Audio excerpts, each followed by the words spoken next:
très rapidement, vous savez comment est-ce que Dieu entre en nous. Dieu vient trouver place en nous parce que ça a toujours été la volonté de Dieu d'entrer en nous, de trouver place en nous. Il n'a pas voulu habiter dans des maisons qui ont été faites des mains d'hommes. Ainsi, hein, il s'est fait lui-même une maison. Il a voulu trouver un endroit en nous, dans notre corps. Et la Bible nous laisse voir très exactement comment est-ce que la présence de Dieu vient habiter dans nous, dans le livre de Actes. Dans le 2e chapitre, au verset 38e, je vais vouloir exploiter ça avec vous. Ça, c'est la première étape quand on veut commencer à expérimenter la présence de Dieu. Si cette étape ne se fait pas, ça sera très dangereux pour la personne qui manque cette étape de pouvoir connaître correctement la présence de Dieu dans sa vie. Cette personne sera séduite.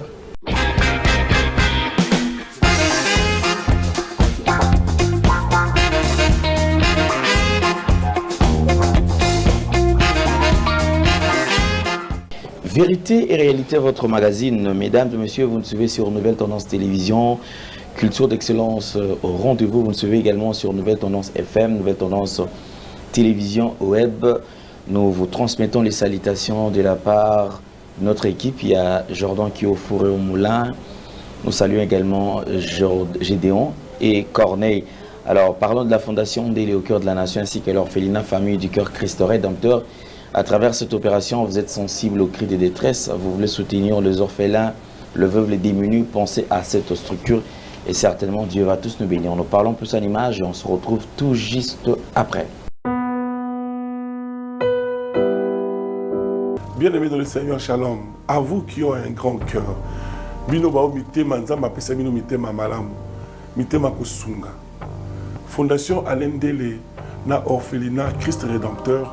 Bana posa na bino, bana posa lisungi na bino, bano baboti bakenda, bano bazala moya kotanga te, bato bana besoin lisungi, bino bato wala mitema malamu, to wana posa ya lisungi na bino na orphelinat Christ Rédempteur, la Katia Fondation Alain Ndélé. Kanise loko. Eza yondolo bakie, ozanzambe ya bana bitike, yo mokolo bakie. Osungaka basi bakufela mibali pona nini pasi ya boye o Nzambe. Ils ont besoin de vous, de votre pain, de votre bouteille d'eau, de votre soutien. Et ça serait une bénédiction pour vous et pour votre famille. Que Dieu vous bénisse. Merci Banakin, Bana monde entier. Maxi bien-être. Sougala café, logo na mêlé logo mais logo est amabé. Il y a bien pour na panne technique mais ko sale la on ndenge amabé te sale la ngo pona mama. Ba célibataire to lingi bino ate. So maka boma mokolo bala. Pourtant mzo ba produire ngo soute. Merci bien-être yango yo. Lukango benga ndekonanga Alain Ndélé yé mutu Ayebi esika ko fournir yo autant que tu veux, $35. Eze belé na kati. Sobo melika moko de joga bien. Be moroïde banini tout ça. Bilia lia, vanda musala banini et réparer yo système ya break et réparer yo pe fonctionnement. Fonctionnement ya break de break donc et pe son fonctionnement ya bien. To comme ba congolais toujours gagner ba match. On va défaite. Pas de technique en plein match, c'est pas bon. Zongela et loco.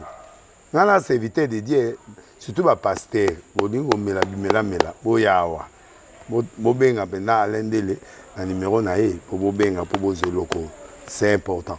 Traitement poison, anti-poison, yango yo. Neba mususu mela en avant, kende obima, o mela melango. Mais ça 2 jours, atabati le loco. Moi cuire mon corps, c'est bon. Oyope. Anti-poisson. Donc, ce qu'on attend, ils ont la carte. Et l'on l'a. Alain Ndélé, Mikolo, somme.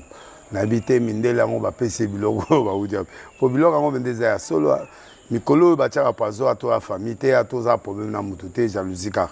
Donc, il va produire en wana, il y a anti-poison, oyopé, anti-poison.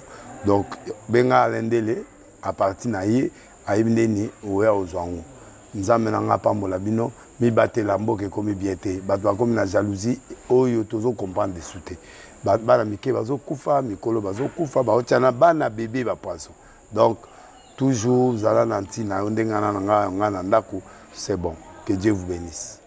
De retour sur ce plateau, comme vous le savez, nous avons un réel plaisir de recevoir sur ce plateau un éminent serviteur de Dieu et c'est un pasteur de ministère, comme vous le savez, pasteur Max Daniel de Eagle Ministry, qui n'est plus à présenter, c'est notre invité de chaque semaine. Aujourd'hui avec lui, nous avons toujours un culte à chaque fois qu'on le reçoit jusque-là. En tout cas, nous entrons dans une autre dimension et à travers ces enseignements, ça nous aide à croître, à grandir dans la foi, ça nous aide à comprendre effectivement, étant chrétien, qu'est-ce que nous devons faire et comment utiliser Christ, comment vivre avec Christ, comment comprendre la dimension, la grandeur de Christ. Et je pense que ces enseignements nous aident. Ces enseignements, c'est vrai, nous aident parce que c'est vraiment rare. Souvent, le serviteur de Dieu préfère parler des autres, préfère parler d'autres choses, mais lui, lorsqu'il vient, c'est vrai, il reste vraiment dans les enseignements. Et ça, c'est vraiment une bonne chose. Pour moi, c'est une bénédiction pour l'Église. Alors, homme de Dieu, bonjour et bienvenue. Bonjour, apôtre des gentils, merci. Bonjour papa, vous allez bien? Oui, on va très bien. Par la grâce de Dieu, vous-même aussi? Effectivement, tout va très bien. En tout cas, c'est un plaisir de partager encore ce plateau avec vous. Exactement. Sinon, à tous ceux qui sont en train de nous suivre, c'est vrai, nos frères de l'Est, j'aimerais quand même qu'il y ait quand même un message par rapport à tout ce qui se passe à l'Est de la RDC, parce que ils ont tendance à croire comme si on les a complètement oubliés. Or, c'est vrai, ce sont des gens qui traversent des moments très difficiles, mais un message que vous pouvez quand même adresser à ce peuple. En qualité de ce que je suis par rapport à la politique, on aurait bien voulu que ce soit peut-être le président de la République qui lance un message ou encore le Premier ministre ou la Première ministre. Mais en tant qu'homme de Dieu, vu la situation que vous êtes en train de traverser, ce que je peux vous dire, c'est de garder espoir. On apprend de tout à partir de là où on est. On apprend des assassinats, des meurtres qu'on ne sait pas expliquer, du banditisme même encore. Et moi personnellement, je travaille dans l'humanitaire. Et travaillant dans la sécurité alimentaire, l'humanitaire de façon générale, je sais que même les ménages en difficulté d'alimentation ont du mal à bénéficier de l'aide des Nations Unies en ce moment-ci. Et je sais que la situation est très catastrophique dans les zones où il y a vraiment guerre, où il y a conflit en ce moment-ci. Ça, je le sais. Au point que on a étudié la question ce matin avec notre équipe qui est à Goma. On sait qu'il y a maintenant plus de 5 millions de déplacés suite à ces derniers conflits qu'on vient d'avoir. Et c'est très difficile pour vous. Si je dis tout ça, c'est parce que vous rendiez compte que je connais un peu ce que vous vivez, ce que vous traversez. Il y a beaucoup de ménages qui se déplacent abandonnant les moyens d'existence, ce qui leur fait vivre. Les marchés ne fonctionnent plus. Je sais que dans les milieux ruraux là-bas, vous vivez pratiquement grâce aux marchés, mais les marchés ne fonctionnent plus.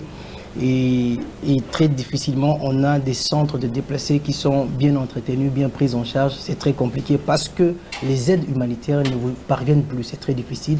Je sais de quoi je parle. Tout ce que je peux vous dire, regardez à Dieu. Nous, de ce côté-ci, nous sommes en train de prier pour vous. C'est tout ce que nous pouvons faire de mieux. C'est vrai, en tant que technicien dans l'humanitaire, je fais aussi ce que je fais comme travail par rapport à vous. Nous rendons disponibles des chiffres pour faire en sorte que de l'aide vous arrive afin que ça vous suffise correctement. Je pense que ceux qui sont du domaine savent ce que je suis en train de dire. Mais ce que je peux vous dire en tant qu'homme de Dieu, en tant que serviteur de Dieu, gardez de l'espoir. Je vous apporte un message d'espoir. Tôt ou tard, cette situation va s'arrêter. Et Dieu va se lever en votre faveur. Au nom de Jésus. Amen. Amen. Merci beaucoup. Généralement, lorsque on reçoit l'homme de Dieu, avant de commencer notre culte, on commence toujours par la prière et après, on attaque avec les enseignements. Exactement. Homme de Dieu, certainement, vous avez quand même suffisamment de la matière pour nous. Aujourd'hui, oui, il y en a. Aujourd'hui, ok, d'accord. Alors, nous allons démarrer avec ces cultes. On va prier, on va commencer notre enseignement. Là où vous êtes avec votre stylo, votre cahier déjà prêt, prions le Seigneur. Esprit de Jésus, nous te bénissons. Nous te rendons grâce. Toi, le grand Christ parmi nous et en nous, et nous en toi. Nous croyons dans cette position et dans cette communion. Et nous voulons que ton assistance soit palpable en ce lieu. Merci parce que tu inspires. Merci parce que tu parles toi-même en nous. Et merci parce que tu te fais entendre dans les fils et les filles qui sont en train de nous suivre depuis les médias. Je les bénis là où ils sont. Au nom de Jésus. Amen.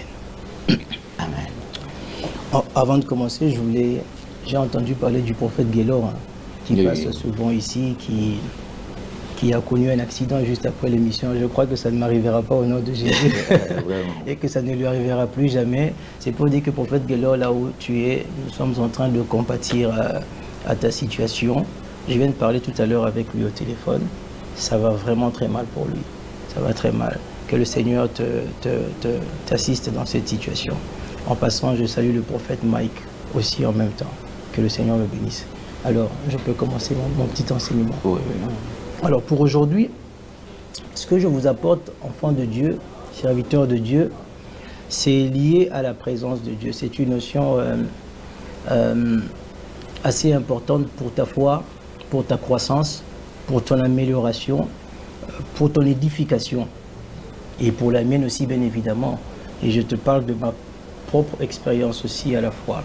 Et on peut ressortir de cet enseignement plusieurs points. Cependant, je vais peut-être aborder un ou deux points tout simplement aujourd'hui. Et je pourrais utiliser peut-être des termes aussi qui peuvent être un peu atypiques pour toi aujourd'hui. Une expression que je vais utiliser, c'est comme ça que j'ai compris que je vais l'utiliser, mais ne sois pas dérangé. Essaye plutôt de comprendre ce que je veux dire, ne restez pas sur les mots. C'est juste pour faire passer le message. Alors, je vais parler de la présence de Dieu. Principalement de comment est-ce que toi, tu peux entrer dans la présence de Dieu. Parce que la présence de Dieu n'est pas seulement présence de Dieu, c'est tout un mystère, la présence de Dieu. Il est possible que Dieu soit dans un endroit, Dieu soit présent dans ta vie, mais que toi, tu ne sois pas présent dans la vie de Dieu. C'est possible.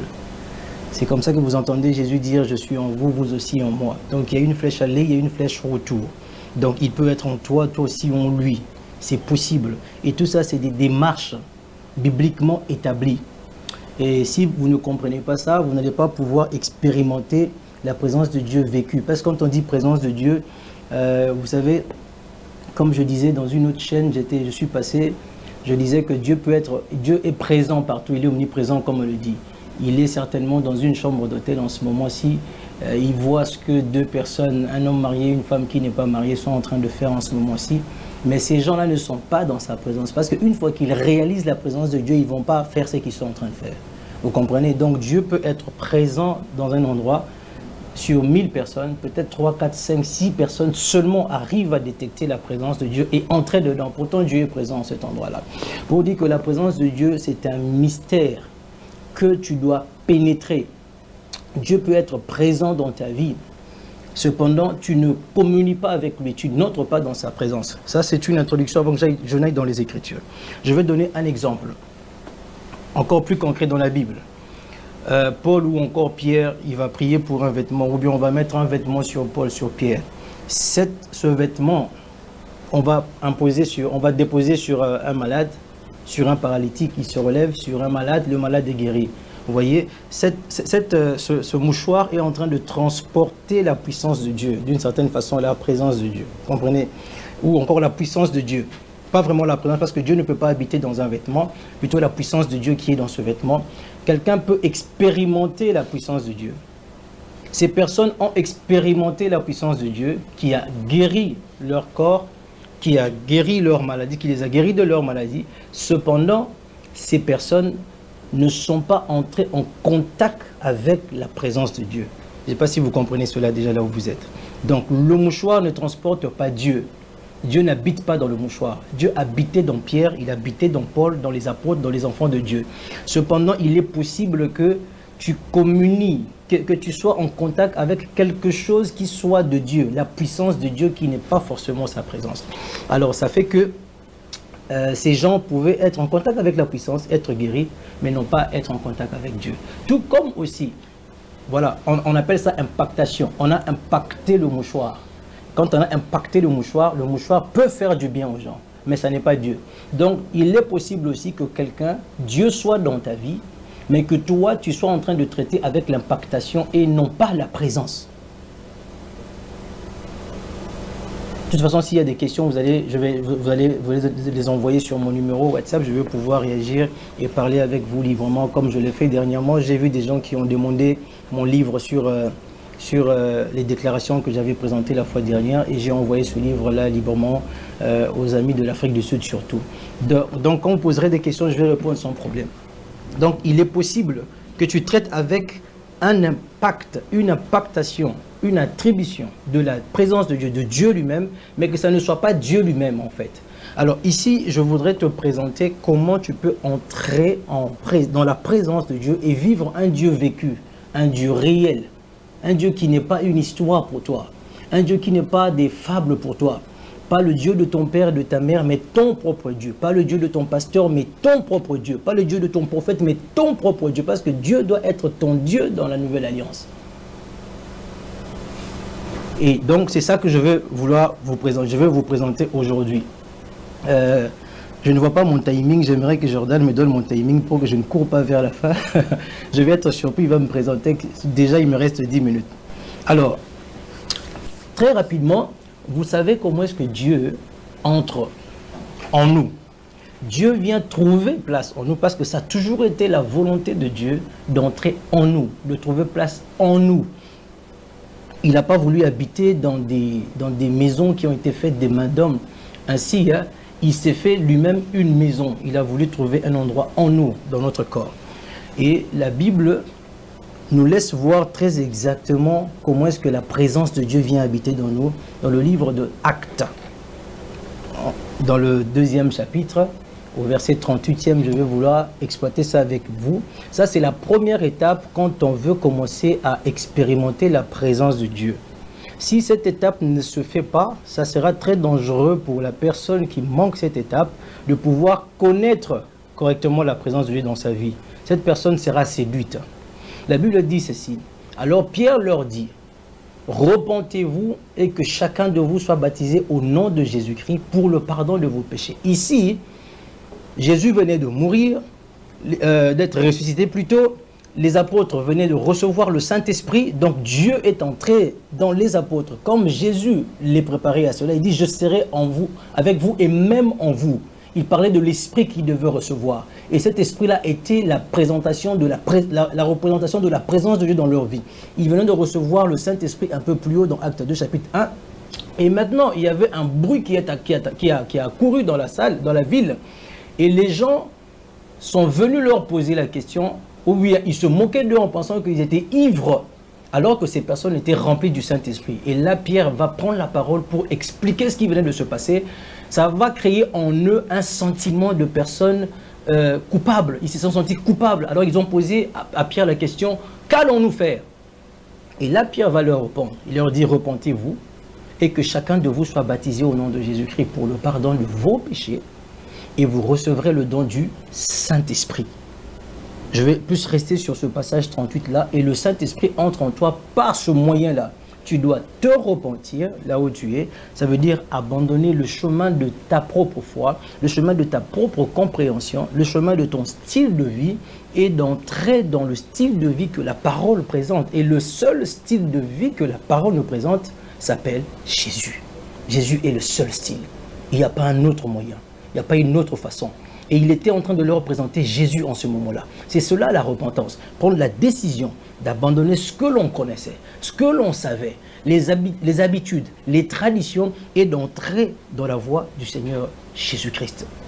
Alors, on peut revenir sur le passage. Repentez-vous et que chacun de vous soit baptisé, on dit au nom de Jésus-Christ. C'est au nom de Jésus-Christ que tu te fais baptiser pour commencer à entrer, pour commencer à vivre déjà la présence de Dieu, le début de la présence de Dieu. Mais ce n'est pas encore le total. Il y a une autre étape que je vais vous montrer juste après. Mais on dit, il faut être baptisé au nom de Jésus-Christ. Vous comprenez? Le baptême se fait au nom de Jésus. Et pourquoi est-ce que le baptême doit se faire au nom de Jésus? On a mis une virgule, on dit pour le pardon de vos péchés. Alors, je vais expliquer ici le pour que tu es en train de voir là-bas. Le pour là, ce n'est pas que tu dois être baptisé au nom de Jésus pour que tu sois pardonné, parce que déjà nous sommes tous pardonnés à la croix. On peut revenir sur l'image. Déjà nous sommes tous pardonnés à la croix. Christ t'a pardonné là où tu es. Christ m'a pardonné. Christ a pardonné le païen le plus païen qui est dans le monde actuellement, ignorant même de la venue de Jésus sur la terre. Ce païen-là a déjà été pardonné par Christ à la croix. Ça n'est pas demain que Dieu va le faire. Dieu a tout accompli et c'est déjà fini. Maintenant, le pour que tu as vu là-bas, hein, que vous soyez baptisés au nom de Jésus-Christ, virgule, pour le pardon de vos péchés, c'est le pour que l'on met dans la phrase, on dit « Alain est recherché pour meurtre ». Donc, il n'est pas recherché pour qu'il commette le meurtre, il est recherché parce qu'il a déjà commis le meurtre. Est-ce que vous comprenez là? Donc, pour le meurtre, qu'il est recherché, c'est ce pour-là qui est utilisé là-bas. Donc, vous devez être baptisé au nom, on peut revenir sur l'écriture maintenant, vous allez être baptisé au nom de Jésus-Christ pour le pardon de vos péchés. Parce que c'est Jésus qui a acquis le pardon de votre péché. Parce que c'est Jésus qui vous a pardonné votre péché. Il n'y a pas un autre moyen pour toi de recevoir le pardon de péché dans ta vie si ce n'est ce moyen que je suis en train de présenter. La repentance dans ton cœur, décider de suivre Jésus et de te faire baptiser au nom de Jésus-Christ. Oui, c'est vrai qu'on peut recevoir la question de Matthieu 28, 19, où on dit « Faites de toutes les nations les disciples, les baptisant au nom du Père, Fils et Saint-Esprit ». On peut avoir ça rapidement sur le passage, sur l'écran, comme on a un écran. Matthieu 28, 19. Cette question-là peut être posée dans ton esprit pendant que je suis en train de parler du baptême au nom de Jésus. Mais tu sais que dans la Bible, il est écrit dans une partie de l'Ancien Testament. Donc Matthieu, c'est aussi l'Ancien Testament, ne vous en faites pas. Le Nouveau Testament commence après la croix de Jésus-Christ. Donc Matthieu, c'est une période intertestamentaire. Matthieu, Marc, Luc, Jean, c'est intertestamentaire. Hein. On parle de la vie de Jésus sur terre. Alors, c'était une partie de l'Ancien Testament en train d'introduire le Nouveau Testament. Et le Nouveau Testament est introduit après la croix. Quand le sang a coulé, l'alliance a été conclue en ce moment-là. C'est là qu'on a eu la nouvelle alliance. Alors maintenant, regardez ici. On dit à l'effet de toutes les nations des disciples, les baptisant au nom du Père, du Fils et du Saint-Esprit. Vous voyez, les baptisant au nom, un seul nom, A-U, il n'y a pas de X à la fin, au nom, N-O-M, il n'y a pas de S à la fin, du Père, du Fils et du Saint-Esprit. Mais c'est comme si on a mis 3 noms après. Mais vous allez vous rendre compte avec moi que Père, ce n'est pas un nom, Fils, ce n'est pas un nom, Saint-Esprit, ce n'est pas un nom non plus. Père, c'est un degré parental. Fils, c'est un degré parental. Saint-Esprit, c'est un degré spirituel tout simplement. Parce qu'il y a aussi des esprits qui ne sont pas saints. Mais là, on parle de l'Esprit Saint. Moi, je suis le père de mon enfant. Je suis en même temps le fils de mon père. En même temps, je suis un esprit dans ma famille. Donc, il s'agit d'un nom. On peut revenir. Il s'agit d'un nom. Ce nom-là est en même temps Père, Fils et Saint-Esprit. Vous comprenez ce qu'on veut dire? C'est un seul nom. Au nom, ce nom-là, il est en même temps Père, il est en même temps Fils et il est en même temps Saint-Esprit. Voilà pourquoi on dit au nom du Père, du Fils et du Saint-Esprit. Vous comprenez? On retourne maintenant dans Acte 2, 38. Quand on est en train d'expliciter, quand Pierre est en train d'expliciter, il dit le baptême se fait au nom du Seigneur Jésus. N'oubliez pas, c'est à Pierre que les clés ont été remis au début là. Et donc c'est lui qui est en train d'ouvrir la clé du royaume pour le baptême. Donc, on a des gens qu'on veut écouter ici en même temps. Donc, ça ne sert à rien de faire un débat avec Pierre pour dire que non, mais on peut baptiser au nom du Père, Fils et Saint-Esprit, ça ne va rien faire. Non, le Père dont toi tu parles, on ne le connaît pas. Et si on connaît ce Père-là, on sait que son nom c'est Jésus-Christ.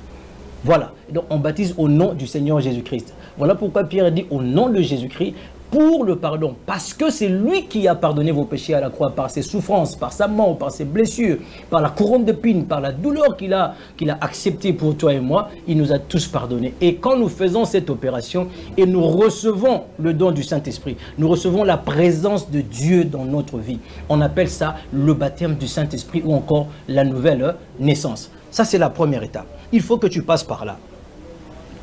On peut revenir sur la vidéo. Il faut que tu passes par là. Il faut que tu passes par là, naître de nouveau, naître d'eau et d'esprit, connaître Christ par le moyen du Saint-Esprit, connaître Christ par le moyen de la nouvelle naissance. Acte 2, 38, c'est la première étape pour que toi tu commences à vivre et à expérimenter la présence de Dieu dans ta vie. Est-ce que vous comprenez cela? C'est la première étape. Maintenant, il y a des gens qui sautent cette étape et qui vont à la deuxième étape que je vais présenter. Il est possible que tu n'aies pas le Saint-Esprit, mais que tu ne sois pas baptisé du Saint-Esprit par Dieu, mais que tu vives une certaine dimension de la présence de Dieu par ta consécration, par le respect de certains principes que je vais donner tout à l'heure ici. C'est très dangereux pour toi. C'est très dangereux parce que tu vas finir en enfer.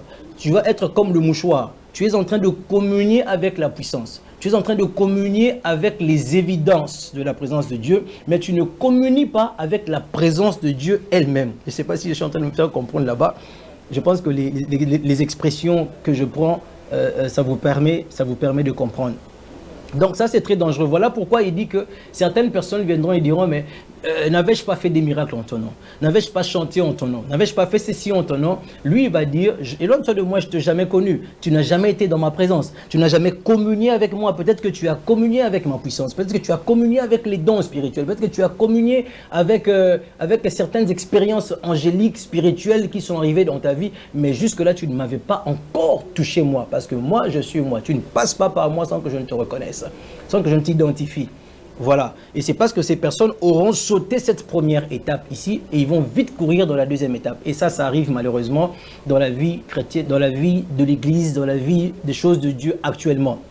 Alors, maintenant, ça c'est très dangereux parce que tu vas en enfer. Maintenant, il est possible aussi que quelqu'un passe par la première étape comme je viens de le présenter et que cette personne ensuite ne respecte pas les étapes qui vont suivre pour que lui aussi en retour arrive à vivre de façon expérimentée la présence de Dieu. Cette personne est quand même bien dans la mesure où recevoir la nouvelle naissance, le Saint-Esprit en toi, tu es candidat tu es en Christ, tu es candidat pour le ciel, pour l'enlèvement, tu es enfant de Dieu, tu es né de nouveau, tu es enfant de Dieu, c'est très bon, mais tu ne vivras pas les évidences ou les privilèges ou les avantages de la présence de Dieu dans ta vie si tu t'arrêtes à ce niveau-là. Tu vois, si tu t'arrêtes à ce niveau-là où tu as reçu le Saint-Esprit, eh bien c'est fini, tu croises les bras, c'est pas fini, il faut aller encore plus loin et grandir dans la présence de Dieu. Et ça, c'est l'étape que j'ai appelée baptiser Dieu de ton esprit. Vous comprenez? C'est où je dis que je vais utiliser une expression qui va peut-être essayer de vous troubler, mais ne vous dérangez pas, ce n'est qu'une expression pour que j'arrive à exprimer ce que je veux dire. Vous voyez, quand on prépare un enseignement, souvent on peut créer des expressions, mais regardez plutôt le contenu qu'il y a dans cette expression-là. Vous voyez, Dieu nous baptise de son Saint-Esprit, il dit « je serai en vous », c'est ça, moi en vous, c'est ça le baptême du Saint-Esprit, et vous en moi. Donc ça veut dire que nous le baptisons maintenant de notre esprit. De la même façon qu'il nous a donné son esprit, nous aussi nous lui redonnons notre esprit. Nous nous abandonnons totalement, nous nous abandonnons pleinement. Nous nous remettons totalement, profondément à cette présence-là qui est entrée dans notre vie. Vous voyez? Et c'est ça que je vais présenter ici, les clés pour arriver à cela. Parce que beaucoup n'arrivent pas, beaucoup ne comprennent pas. La présence de Dieu, c'est quelque chose de très mystérieux. C'est quelque chose de très profond, mais aussi c'est quelque chose de très caché. Vous ne comprenez pas ce qu'il est caché parce qu'il est mystérieux, ça devient très compliqué. Donc il faut qu'on te l'enseigne et que tu arrives à expérimenter cela dans ta vie pour être un chrétien ou une chrétienne parfaitement accompli sur la terre dans tous les domaines de ta vie. Que tu ne sois pas un chrétien qui, bon, voilà, il prie pour aller prêcher, et voilà, les gens tombent, ou il prie pour parler en langue. Mais un chrétien dont Dieu impacte les sphères de la vie, Dieu impacte tes études, il impacte ton langage, il impacte ta réflexion, il impacte ton habillement, il impacte ton intelligence, il impacte ta compréhension, il impacte ta longévité, ta santé, tes enfants, ta femme, ta maison, ton travail. Tous les domaines de ta vie, tous les aspects de ta vie sont impactés. Parce que c'est pour ça qu'il vient. Vous voyez? C'est pour ça qu'il vient. Il vient pour prendre ta vie sous contrôle. Il ne vient pas pour que toi d'abord, que premièrement, tu ailles, entre guillemets, manifester une certaine puissance à gauche ou à droite. Il ne vient pas pour ça parce que tout le monde n'est pas appelé à cela. Il y a des gens qui sont appelés à se tenir devant les gens et à présenter Dieu et qu'il y ait certains miracles qui s'accomplissent. Mais tout le monde n'est pas appelé à cela. Donc, le point commun, c'est que, et celui qui est en train d'exercer du haut de la chair, et celui qui est assis dans le banc ou sur la chaise, ces deux personnes doivent vivre pleinement les impactations de la présence de Dieu dans leur vie. Pleinement, complètement. complètement, totalement. Ils doivent vivre cela, ils doivent expérimenter cela. Ils doivent en être conscients, convaincus et ils doivent en être joyeux, le vivre pleinement. C'est ce que Dieu attend de toi, c'est ce que Dieu attend de moi. Maintenant, tu es conscient déjà là où tu es là, que tu es enfant de Dieu. Tu es consciente là où tu es là, madame, que tu es déjà né de nouveau et que tu as le Saint-Esprit. Mais en même temps, tu peux te regarder pour voir que non, mais tu n'expérimentes pas beaucoup la présence de Dieu. Tu n'entres pas beaucoup dans la présence de Dieu. Tu n'arrives pas à rendre... Ce n'est pas trop palpable dans ta vie. Mais tu sais quand même que tu es enfant de Dieu. Tu le sais très bien. Mais c'est comme si Dieu est encore un peu imaginaire pour toi. Tu vas lui parler aujourd'hui, il va te répondre après 10 ans, après 2 ans, après 3 mois, après 10, 15 jours, ou par un prophète forcément. Mais il n'y a pas de contact, il n'y a pas de vie réelle.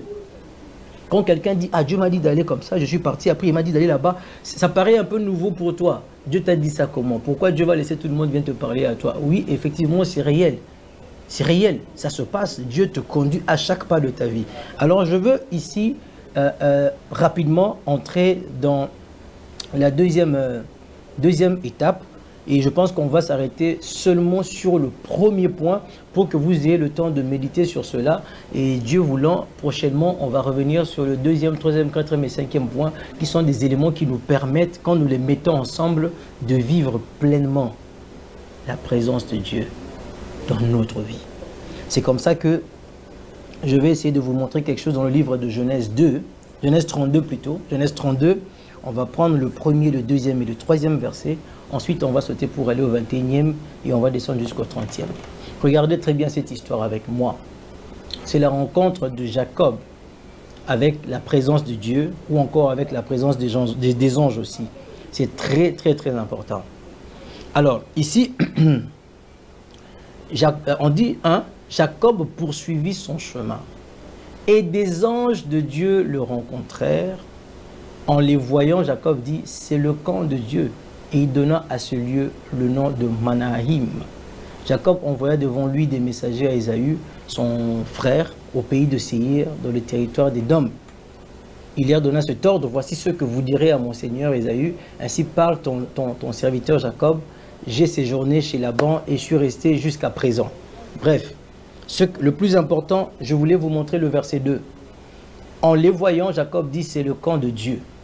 Il donna à ce lieu le nom de Mahanaïm.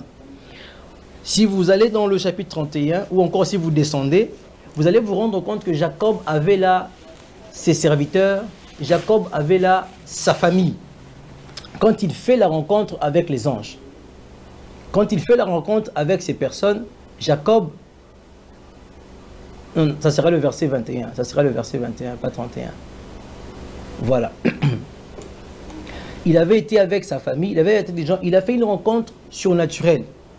Une rencontre très importante, une rencontre que tu peux faire avec Dieu. Mais je vais te montrer une meilleure rencontre que Jacob a fait.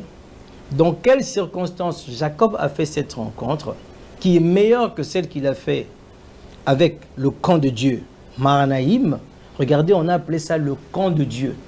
Et la deuxième rencontre que Jacob va faire, on va appeler ça la maison de Dieu. C'est différent. Dans un camp, il y a plusieurs lieux, il y a plusieurs destinations, il y a plusieurs maisons. Mais quand on est dans une maison, on est plus précis. On a touché l'objectif. On est quelque part. On est en communion avec quelqu'un. Mais là, il appelle ça camp tout simplement. Et regardez la circonstance, il y avait des gens tout autour de lui. Mais on va aller au verset 21. Je vais vous montrer maintenant que quand il va rencontrer Dieu lui-même, ça va être différent. La Bible dit, le présent passa devant lui et il resta cette nuit-là dans le camp. Il se leva la même nuit, prit ses 2 femmes, ses 2 servantes et ses 11 enfants et passa le gué de Jabok. Il les prit, leur fit passer le torrent et le fit passer à tout ce qui lui appartenait. Jacob demeura seul, dans le verset 24e. Jacob demeura seul. Alors un homme lutta avec lui jusqu'au lever de l'aurore. C'est le verset 24 là qui est très important, qui est la clé que je veux te donner tout à l'heure. La Bible dit, Jacob demeura seul. C'est la clé que je suis en train de te donner. Dans la première rencontre, il avait de la famille avec lui. Dans la deuxième rencontre, il est seul. Il est avec personne. Donc, la première clé ou le premier élément, si tu veux vivre pleinement la présence de Dieu dans ta vie, il faut que tu apprennes à demeurer seul, à vaincre les présences humaines. Par la suite, tu vas mieux comprendre. À vaincre les présences humaines. Développe l'attitude de très souvent rester seul physiquement avec le Seigneur, mais aussi seul en esprit. Créer un état où tu es tout le temps dans la présence de Dieu, où aucun humain ne peut influencer ton conditionnement spirituel dans la présence de Dieu.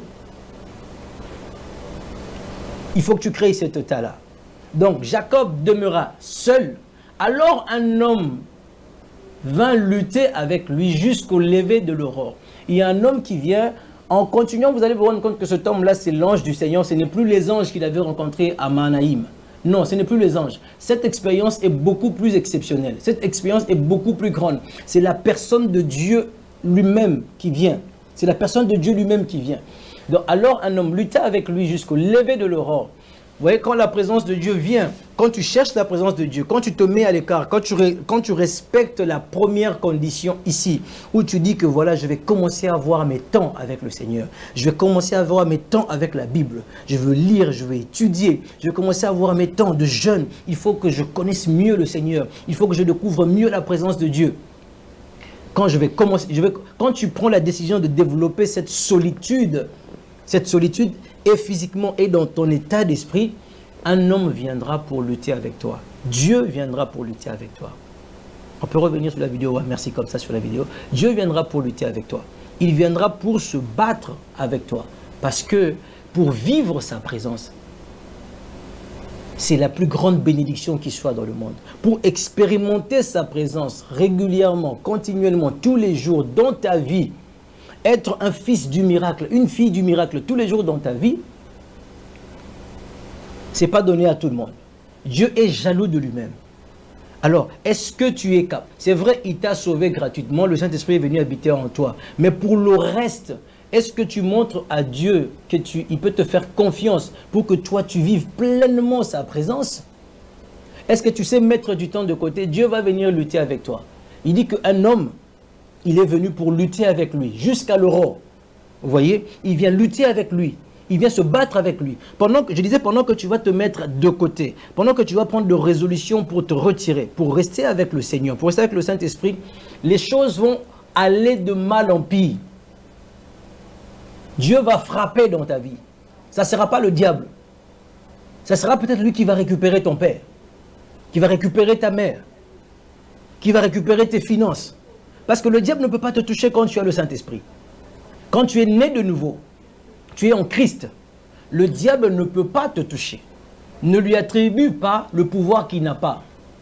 Il n'a pas le pouvoir de toucher ceux qui sont en Jésus-Christ.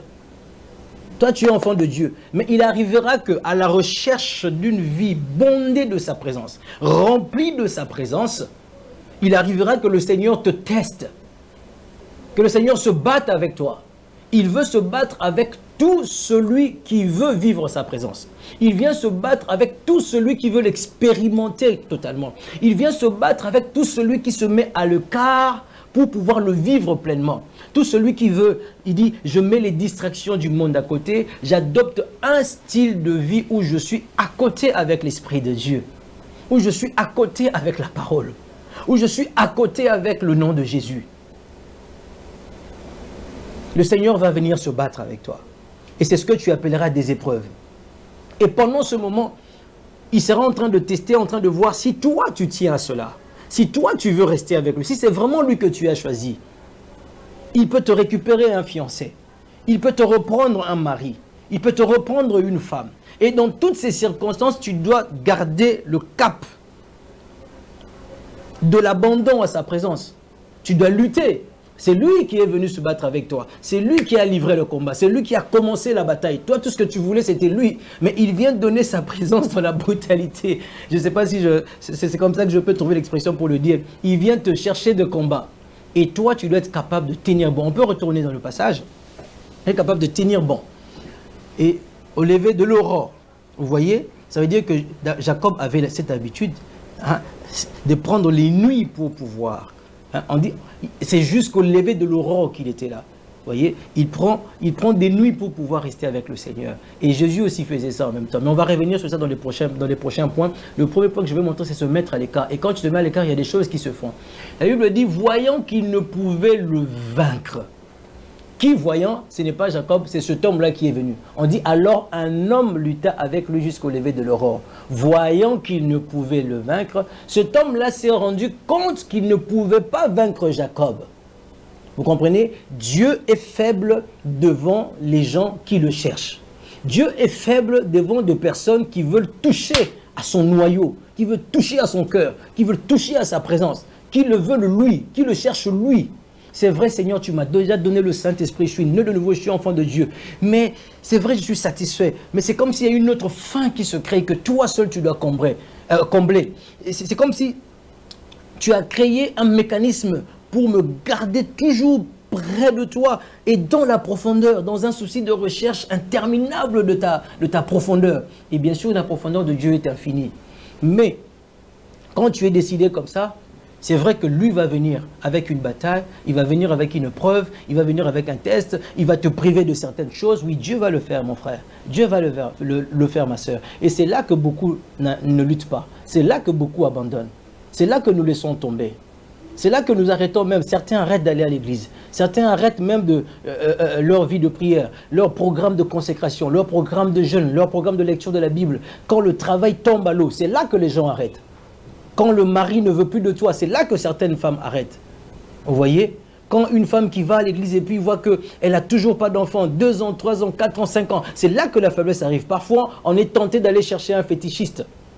Vous voyez? C'est là que ça arrive. Or, toi, tu es en train de chercher la présence de Dieu. C'est Dieu que tu veux. Ce n'est pas ces biens matériels. Ces biens matériels ne sont rien. Il y a des païens qui l'ont.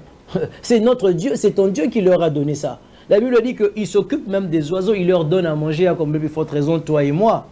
Non, il a un programme précieux et cool pour toi et pour moi.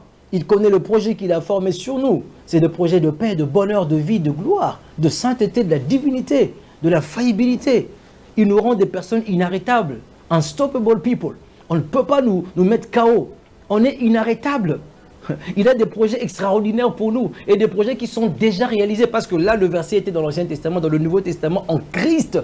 Tous ces projets ont déjà été réalisés. Il n'y a aucun projet qui va arriver demain entre toi et Dieu. Tout est réalisé en dehors du retour du Seigneur Jésus-Christ.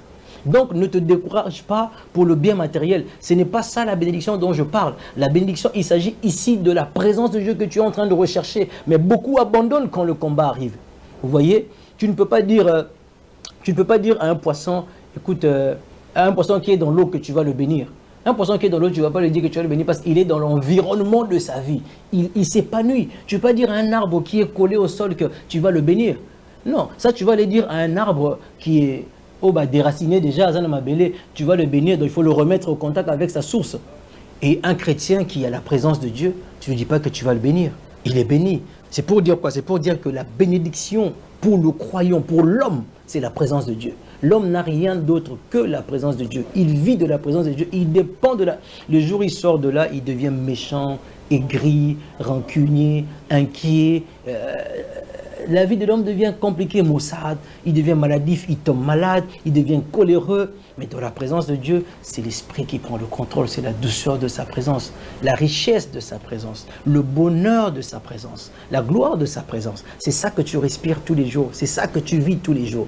Vous voyez? Et quand maintenant, tu rentres dans le principe 1 que je donnais, rester seul dans la présence de Dieu, s'éloigner des hommes, vaincre la présence des hommes, être capable de ne pas voir les humains, être capable d'éviter les humains, être capable de leur donner le temps proportionnel à ce qu'ils représentent pour toi, et que le maximum de temps soit à Dieu. Quand tu commences à respecter cela, la chose qui vient, il te fait un combat, il te fait une bataille. Mais n'oublie pas, il sait que quand tu recherches sa présence, tu ne peux pas le vaincre. Pourquoi? Parce que lui-même, il est faible, il aime donner sa présence. Donc, il ne te combat pas, il ne fait pas la lutte avec toi parce qu'il ne veut pas te donner ça, c'est parce qu'il veut juste tester si tu mérites cela, si tu es conscient de ce que tu es en train de rechercher. Vous voyez? C'est ça le modèle. Je sais qu'il y a beaucoup de jeunes aujourd'hui qui vont chercher tel, ah papa impacte-moi, ah pasteur impacte-moi, tel impacte-moi. Tu peux aller toucher à de la sorcellerie comme cela. Ça ne fonctionne pas comme ça. Ça n'existe pas comme ça. Ce n'est pas le modèle biblique. Le modèle biblique, c'est que tu dois créer une intimité avec la présence de Dieu. C'est intentionnel, ce n'est pas des fétiches qui tombent du ciel, paf, c'est fait directement. C'est intentionnel, tu dois le provoquer. Une amitié est intentionnelle. Vivre, connaître quelqu'un, c'est intentionnel. Je décide de connaître cette personne et je l'aborde. Comment tu vas, comment on t'appelle, tu habites où. Et puis après, je commence à découvrir mieux la personne, de le connaître. C'est intentionnel, il faut ça dans le cours. Et donc, on va retourner dans les Écritures. On dit, voyant qu'il ne pouvait le vaincre, cet homme le frappa à l'emboîture de la hanche. Vous voyez? Et quand plus tu restes, il te frappe à l'emboîture. Il te frappe dans ta vie. Il t'enlève quelque chose qui est important pour toi. Il te brise. Vous voyez? Il enlève, il change la marche de Jacob. Il peut frapper sur quelque chose qui te permettait de te tenir. Peut-être c'était tes finances, peut-être c'était ton mari, peut-être c'était ton argent, tes voitures, tes maisons, des choses sur lesquelles tu avais fondé, basé tes espoirs. Dieu il frappe parce qu'il doit prendre le contrôle. Il doit remplacer par sa nature. Il doit remplacer par sa divinité. Mais tu dois d'abord apprendre à rester seul et avoir une lecture correcte des épreuves, des tests, des combats, entre guillemets, ce qu'on appelle combats, qui viennent dans ta vie pendant ce moment-là. Ça n'est pas le diable ne peut rien faire contre toi, c'est le Seigneur qui le laisse arriver. Voilà que tu vas voir, même si tu résistes dans la prière, ça ne change pas. Même si tu appelles des prophètes, ils prient, ça ne change pas. Pourquoi ça ne change pas? Parce que c'est Dieu qui est derrière. Parce que si c'était des démons, si c'était le diable, en mon nom, vous chasserez les démons. Ils seraient partis depuis très longtemps. Toi-même, tu as longtemps prié, mais tu vois que ça ne bouge pas. Tu as appelé des hommes de Dieu et des vrais, ne les insulte pas. Non, c'est possible qu'ils viennent et qu'ils prient et que Dieu ne réponde pas. Ils ont prié parce que toi, tu as demandé qu'ils prient. Peut-être que si tu avais dit, maman, papa, je vois que je ne dois pas prier ici, ça c'est la volonté de Dieu, tu ne l'as pas aimé, tu n'allais pas accepté. Ils ont prié pour te satisfaire. Peut-être qu'ils ont compris que ça ne va pas partir, mais tu as vu que ça ne part pas. Parce que Dieu est là derrière, Dieu veut tailler quelque chose en toi. Il veut te tailler pour que tu sois capable de porter cette expérience de sa présence. Il veut te tailler, il veut peut-être changer ton langage. Il veut peut-être changer, briser un orgueil qui est en toi. Il veut peut-être briser l'impatience. Il veut peut-être briser la colère par les épreuves que tu es en train de connaître. Il veut peut-être briser le vouloir paraître, placer en toi de la simplicité de cœur, tout simplement parce que sa présence ne marche pas avec ses qualités négatives-là. Ça marche avec les qualités positives que je viens de citer ici tout à l'heure. Vous comprenez? On peut revenir là-dessus. Voilà. Il le frappa à l'emboîture de la hanche et l'emboîture de la hanche de Jacob se démit pendant qu'il luttait avec lui. Pendant ce temps-là, tu ne seras pas la même personne. Ouais, tu vas sortir de là changé. Tu seras une personne différente, une personne transformée. Et alors, verset 26, il dit, laisse-moi aller, car l'aurore se lève. Tu vois, le Seigneur lui-même, il se fatigue déjà du combat. C'est pour dire que tu fais bien quand tu te mets à côté. Tu fais bien quand tu cherches la présence de Dieu. Dieu est d'accord avec toi. Il est dans ce programme-là avec toi. C'est dans sa volonté que tu le vives pleinement, que tu le connaisses dans l'esprit de sagesse et dans l'esprit de révélation de sa connaissance, comme le dit la Bible. Voilà, Dieu est dans la connaissance. Et dans cette connaissance, il y a deux esprits que nous rencontrons. La sagesse et la révélation qui nous permettent de prospérer en Christ, de vivre pleinement notre rédemption en Christ. Et Dieu veut que tu arrives là-bas. Et très souvent, c'est quand on reste seul. Et là, il va frapper. Tu ne seras plus la même personne. Il va t'ouvrir une porte. Tu ne seras plus la même personne. Tu vas entrer dans une chambre secrète. Une chambre dans laquelle tu sais comment est la présence de Dieu. Et tu vis dans ça tous les jours. Ce n'est plus des moments passagers où tu as expérimenté comme une sorte de puissance, et puis ça disparaît. Il faut encore 2 mois, 3 mois, quand le pasteur a organisé un ministère, tu vis encore. Non, c'est pas ça. Mais c'est quelque chose dans lequel tu es tous les jours, tous les temps. Tu vis là tout le temps, au point que tu oublies le monde. Tu es dans le monde, mais tu n'es pas de ce monde. C'est comme si tu es dans les mapatas, comme on dit ici au Congo. Comme dans les nuages, pour que tous ceux qui ne comprennent pas l'Ingala me comprennent mieux. C'est comme si tu es dans les nuages. Tu vis une vie de rêve, une vie à toi seul. C'est comme si tu n'es pas sur terre. Ton langage change. Ta façon de voir les choses change. Ta compréhension change. tes actions changent. C'est très différent, c'est particulier, c'est céleste. Tu es dans le plan de Dieu, tu es dans le programme divin. Le ciel t'accompagne dans ce que tu fais, dans ce que tu dis. Tu ne fais pas un pas sans lui. Tu vis comme dans l'expectative de sa volonté qui doit se réaliser. On sent que tu ne vis pas seul. On sent que tu vis avec quelqu'un. On sent qu'il y a un homme qu'on ne voit pas dans ta vie et qui peut se faire voir quand il le veut à ceux qui peuvent le désirer au travers de ta vie. Il est réel dans ta vie, tu sais le sentir. Il occupe les compartiments de ta maison. Il occupe ta chambre, ton salon, ta cuisine, partout où tu vas. Il occupe ta voiture, il occupe tes pensées, ton esprit. Il entre dans tout ce qui est à toi et dans tout ce qui est toi. Il entre dedans. C'est là où Dieu t'appelle. C'est là que tu expérimentes la présence de Dieu. Mais tu dois apprendre à te séparer des hommes, à te séparer des femmes, bonnes comme mauvaises. Bonne personne comme mauvaise personne. Dieu veut te remplir. Sérieusement. Quand je veux dire te remplir, ça dit il veut prendre le contrôle. Et toi, tu dois être plus conscient de cela. Et agir de la sorte. Plus tu restes seul, plus ta conscience augmente par rapport à la présence de Dieu. Et il prend le contrôle dans toutes les dimensions de ta vie, physique et invisible à la fois. On peut retourner au passage. Alors, il dit, laisse-moi aller, car l'aurore se lève. Il me reste 10 minutes, je suis à la fin pour ce premier point. Et Jacob répondit, je ne te laisserai point aller, que tu ne m'aies béni. Vous voyez? Il dit, je ne te laisserai point aller, que tu ne m'aies béni. C'est ta détermination ici, c'est comme j'ai dit, c'est intentionnel. Tu as reçu le Saint-Esprit, oui c'est vrai, et vous allez voir que les chrétiens qui ont, on peut revenir sur la vidéo, vous allez voir que les chrétiens qui ont reçu le Saint-Esprit, ou nous les enfants de Dieu qui sommes nés de nouveau, nous ne manifestons pas Dieu de la même façon, nous ne vivons pas Dieu de la même façon. Tu vas voir, tu as le Saint-Esprit, l'autre a le Saint-Esprit, mais quand vous parlez, toi-même tu as l'impression qu'il est un peu plus que toi. Vous voyez, il est un peu plus que toi. Vous voyez, il a juste pris la décision d'aller un peu plus loin. Ce n'est pas que Dieu lui a fait grâce. Non, Dieu a fait grâce à tout le monde. La Bible dit que sa grâce est abondante. Ça dit que la grâce n'a pas de mesure. La grâce que Christ nous a faite, elle est abondante. Tu peux l'avaler comme tu le veux. C'est intentionnel. C'est à toi de décider et d'entrer dedans. C'est toi qui entres dedans. Ce n'est pas forcément quelqu'un qui te fait entrer. C'est toi qui décides de prendre des nuits entières. C'est toi qui décides de te priver de la nourriture. C'est toi qui décides de prendre la Bible et de l'étudier, et de l'étudier, et de l'étudier, et de la lire à fond pour que tu vives les rémas qui sont derrière le Logos. Et par les rémas, tu découvres la présence de Dieu. C'est toi qui décides. Et là, il a dit dans le verset 27e ceci. Verset 27.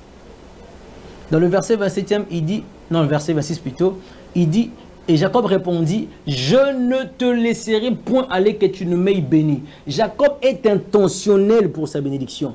Je n'arrête pas, je me suis mis de côté. J'ai laissé femme et enfant. Je suis resté seul ici. C'est pour que je te vive. Et moi, je ne te lâche pas jusqu'à ce que je sois béni. Quelle était la grande bénédiction que l'homme pouvait vouloir, pouvait désirer? Regardez Jacob, là où il est. Il avait tout avec lui. Jacob avait des soldats. Il avait toute une armée, il avait une femme, il avait des enfants. Je ne sais pas s'il y a quelqu'un qui a fait des enfants comme Jacob dans la Bible. Il avait des enfants qui ont formé les 12 tribus d'Israël. Donc Jacob était béni matériellement, il était béni financièrement. Mais quelle est la bénédiction dont Jacob est en train de parler ici en disant « Je ne te laisse pas jusqu'à ce que tu m'aies béni ». Donc vous comprenez avec moi, comme je disais l'autre fois, tout à l'heure je disais, tu ne peux pas dire à un poisson qui est dans l'eau que tu seras béni parce qu'il est connecté à sa source. Tu ne peux pas dire à un arbre, je te bénirai parce qu'il est déjà béni. Et la source de l'homme, c'est Dieu. C'est la présence de Dieu. Nous venons de Dieu.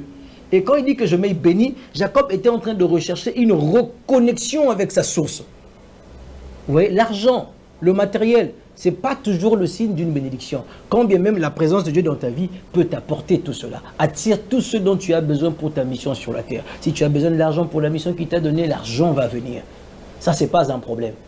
Mais l'argent que quelqu'un peut avoir n'est pas toujours le signe d'une bénédiction parce que la bénédiction, c'est Dieu lui-même. On retourne pour chuter par rapport à ce premier point aujourd'hui. Je ne te laisserai pas. J'ai montré que c'est intentionnel. Je ne te laisserai point aller. Tu dois le désirer, tu dois le vouloir jusqu'à ce que tu m'aies béni. on a regardé c'est quoi finalement la bénédiction en question. Et regardez verset 27, il lui dit, quel est ton nom? Et il répondit, Jacob. Allons-y, verset 28, il dit encore, ton nom ne sera plus Jacob, mais sera appelé Israël. Israël, car tu as lutté avec Dieu et avec des hommes et tu as été vainqueur. Vous voyez, Dieu, la bénédiction que Jacob cherchait était complètement le changement de sa nature, le changement de son nom. Le nom traduit une nature, le nom traduit un esprit, le nom traduit tout un monde, tout un comportement, tout un paquet d'émotions, de sentiments, d'esprit, d'âme et tout ça. Le nom, quand vous voyez le nom. Et donc il veut, et quand il dit je veux que tu me bénisses, on retourne sur le passage, il dit c'est quoi ton nom? Il dit mon nom est Jacob, il dit ton nom sera plus Jacob, mais ton nom sera appelé Israël. Le L là, vous voyez, à la fin, il s'agit de Dieu. Mais on a mis point virgule pour définir ce que Israël veut dire. Car tu as lutté avec Dieu et avec des hommes et tu as été vainqueur. Donc tu as vaincu et Dieu, tu as vaincu et les hommes. Je vous ai déjà montré que, il a vaincu les hommes en évitant sa femme et ses enfants. On tient à ces personnes, mais on a décidé de rester loin d'eux. On a vaincu femmes et enfants, on a vaincu ces biens matériels avec lesquels il voyageait tout le temps. Il a vaincu toutes ces choses-là. Et deuxièmement, il a vaincu Dieu parce que Dieu est venu quand il est resté seul et Dieu a lutté avec lui. Dieu a voulu le faire fuir, le faire abandonner au point qu'il le frappe dans la hanche. Mais Jacob n'arrête pas, il dit je reste là. Il a vaincu Dieu. Comme je vous ai dit, tu peux vaincre Dieu dans ce combat, dans cette bataille. Et donc, non, on retourne. Car tu as lutté avec Dieu et avec des hommes et tu as été vainqueur. Et c'est là qu'il dit, c'est là que Jacob l'interroge en disant, fais-moi, je te prie, connaître ton nom. Il répondit, pourquoi demandes-tu mon nom? Et il le bénit là. Jacob appela ce lieu du nom de Péniel, car il dit, j'ai vu Dieu face à face. Ce qui est différent de Mahanaïm, qui était le camp, tout simplement, de Dieu. Là, maintenant, il a vu Dieu. Ce n'est pas seulement le camp de Dieu, mais c'est Dieu lui-même face à face que tu découvres. Et mon âme a été sauvée. Vous voyez? Et donc, si je reviens sur le verset 28, regardez, il change le nom de Jacob en mettant la divinité dedans, Israël. Dieu entre dedans. Vous voyez, cette histoire, il l'a fait aussi avec Abraham. Abraham qui s'appelait Abram, A-B-R-A-M, et ensuite il va l'appeler Abraham. Il va introduire H-A-M, H-A-M qui est aussi le diminutif de Elohim. C'est encore Dieu dedans. Donc, chaque fois que Dieu est en train de te bénir, il est en train d'insérer la tangibilité de sa présence dans ta vie. Il insère la tangibilité de sa présence, le vécu de sa présence. Non pas seulement qu'il est présent, mais tu expérimentes cette présence. Il le fait porter en ton nom. Et comme il y a ceux qui battent, même dans ta famille, même dans l'entreprise ou ailleurs, on sait que tu n'es pas n'importe qui. Quand on cite quand on cite ce nom, c'est comme si le nom transportait en soi la présence de Dieu. C'est comme si le nom transportait en soi une certaine autorité, une certaine nature qui fait peur, qui fait trembler, une certaine nature qui répand de l'amour aussi en même temps, qui répand la vie en même temps. Parce que vous allez voir qu'Abraham va répandre la vie, la bénédiction, et vous allez voir que Jacob aussi va répandre la vie, la bénédiction. Et donc c'est là que tu rencontres Dieu. Tu vas essayer, voilà, tu vas essayer de réfléchir là où tu es et que tu vois comment est-ce que tu peux payer le prix si tu as déjà reçu le Saint-Esprit, si tu es déjà né de nouveau. Ce n'est pas fini. Ce n'est pas fini. Ce n'est pas même quand je dis expression payer le prix, ce n'est pas un prix à payer. C'est la vie normale des enfants de Dieu. C'est comme ça que les nés de nouveau vivent. Vous voyez, avec la distraction du monde, avec les traditions, avec le poids des périodes depuis que le monde a été créé jusqu'à aujourd'hui, il y a tellement un poids sur ceux qui naissent aujourd'hui, on n'a pas la compréhension originelle des choses par rapport à notre existence et par rapport à notre style de vie. C'est une vie normale, ce n'est pas la vie des hommes de Dieu. Oh non, c'est la vie des pasteurs. Non, c'est la vie des enfants de Dieu. Les enfants de Dieu restent à côté pour pouvoir communier avec la présence, pour mieux vivre la présence, profondément vivre cette vie abondante de la présence et expérimenter Dieu. Et dans ça, n'oublie pas, quand tu le feras, les épreuves vont venir, les difficultés vont venir, ça ne viendra pas de Satan, ça viendra de Dieu. Tiens bon, tu vas le vaincre et tu vas voir que quand cette chose te sera donnée, je ne sais pas combien de temps ça prendra dans ta vie, cette bataille avec lui, 1 année, 2 ans, 10 ans, 5 jours, 3 jours, 4 jours, je ne sais pas, mais ce qui est sûr, tu ne peut pas être vaincu dans cette bataille. Dieu est prêt à te donner la victoire dans la bataille contre lui-même, de telle sorte que le monde voie sa présence dans ta vie et le glorifie.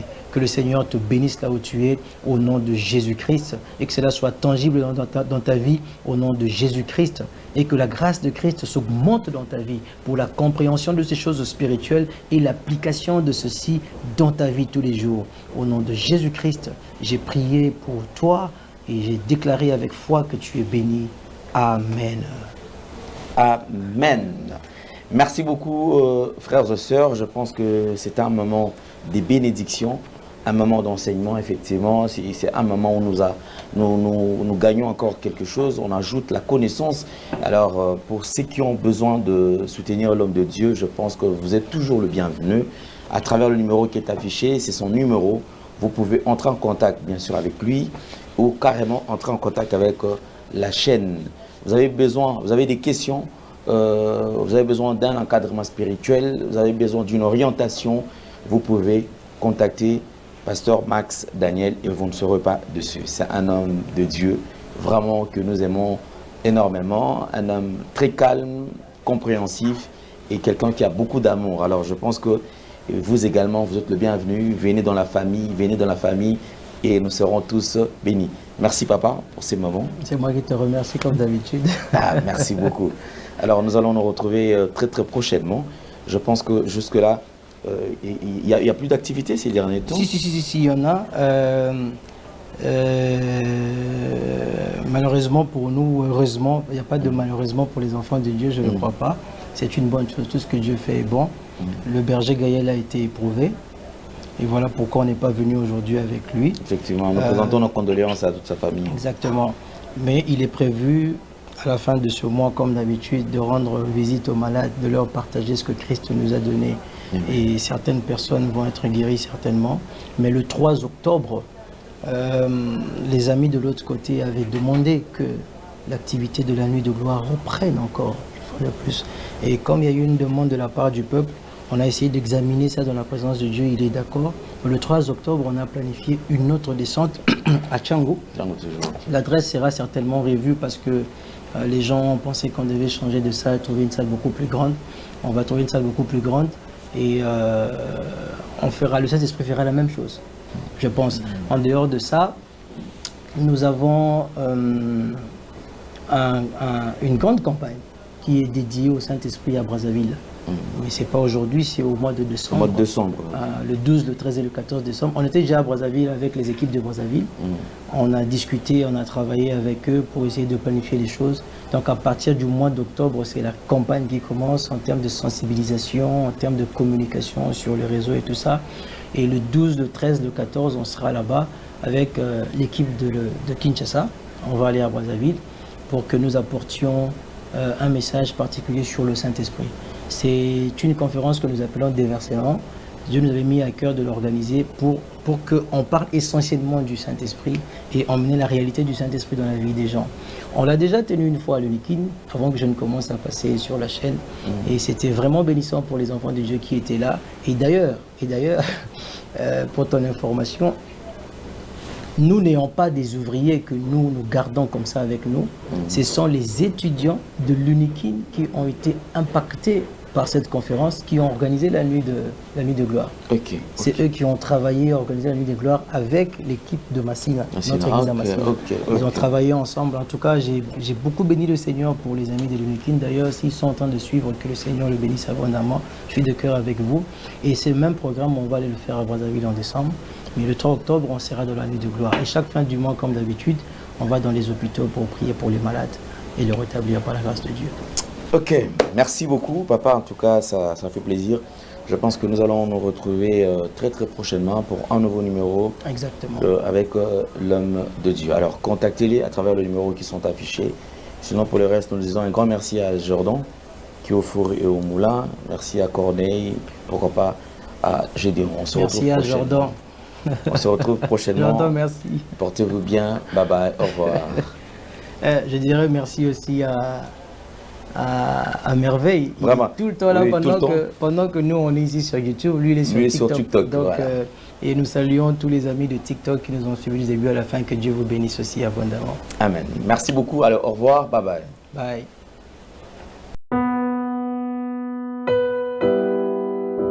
Bien-aimés dans le Seigneur, shalom. À vous qui ont un grand cœur. Bino bao mitema nzamba pesa bino mitema malamu. Mitema kosunga. Fondation Alendele na orphelinat Christ Rédempteur bana posa na bino. Bana posa lisumi na bino. Bano baboti bakenda. Bano bazala moya kotanga te. Bato bana besoin lisumi. Bino bato wala mitema malamu. To wana posa ya lisumi na bino na orphelinat Christ Rédempteur, la Katia Fondation Alendele. Kanise loko. Eza yondolo bakie. Ozanzambe ya bana bitike. Yo mokolo bakie. Osungaka basi bakufela mibali. Pona nini pasi ya boye o Nzambe. Ils ont besoin de vous, de votre pain, de votre bouteille d'eau, de votre soutien. Et ça serait une bénédiction pour vous et pour votre famille. Que Dieu vous bénisse. Merci Banakin, Bana monde entier. Merci bien-être. Sougala café, logo,